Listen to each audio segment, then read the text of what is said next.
Hey, good morning. Welcome to Sam Can Cook, So Can You. This morning we had a lovely dish that I'm going to introduce to you. So here again we are back talking about healthy cooking.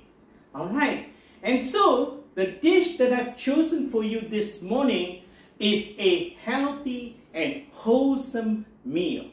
And it is what popularly known as Roti John in this part of the continent. We are at Southeast Asia, here in Singapore. Whether it is Indonesia or Malaysia, it is called as Roti John. Now, let me give you a bit of history of this dish.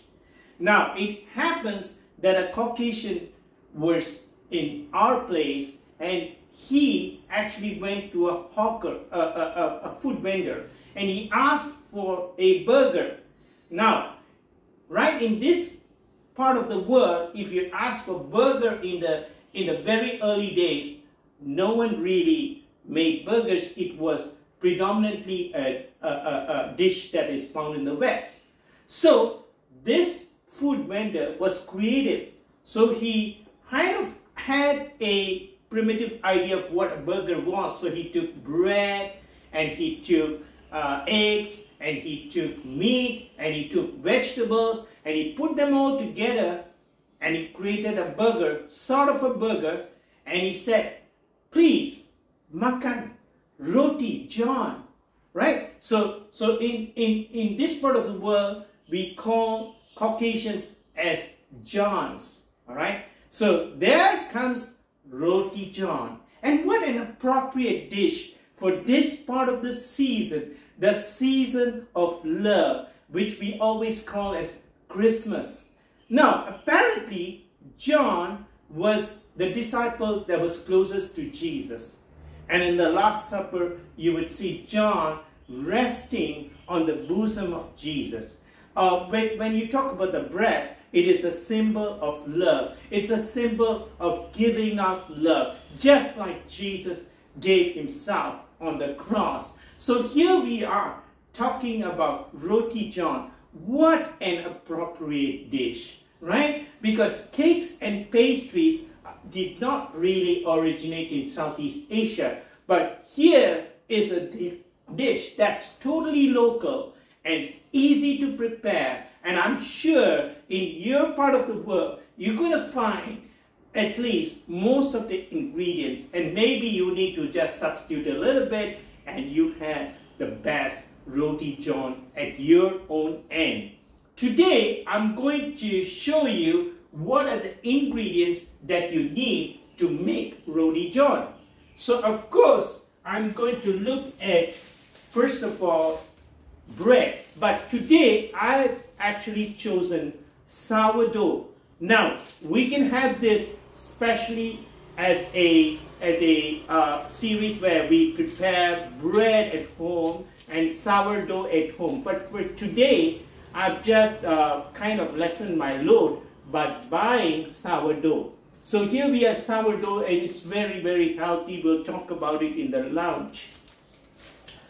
Now, of course, I have meat. It's a little bit still frozen. It's getting thawed. So I have meat here and it's thawing. And I have some onions. You need some onions to make it a bit crunchy and crispy. And then I have 2 eggs. All right. So I have 2 eggs. And of course, you need the spices. Now, I've chosen those spices that are light and not too heavy. All right. So I have, of course, pepper. All right. If you want to add chili, you can go ahead. Right. I have marjoram. Okay, marjoram leaves. If you want, you can put and spice it up. I have oregano. Normally they use in pizzas, but we can use it in Roti John. Sure, no problem. I have a little bit of jalapenos and roasted garlic. Now, all these things you can adapt according to where you live. Right? So it's not cast in stone. For those from South Asia, if you want to use Baba's meat masala, please go ahead. Alright, so I have some meat masala. I have Himalayan salt. Alright, Himalayan salt is really healthy. That's what they say. It's pink in color. So I have that. And if you, like I said, if you want to add really chili, please also do so. Now, it's all according to your local taste, right? So, so that's all you need, okay? It's simple as that. And of course, you need a little bowl for flipping the eggs and a bowl to chop the vegetables. And voila, that's it. The rest of it, you're just going to put a pan and smear some oil and get it heated up and get ready. So, shall we start the cooking? Of course, right? You're waiting for that. So, let me prepare myself while I pause this video, and we're going to come again to get all the ingredients chopped up and ready to go for the Roti John cook. Okay? So, great. Welcome and have a good time just as I am.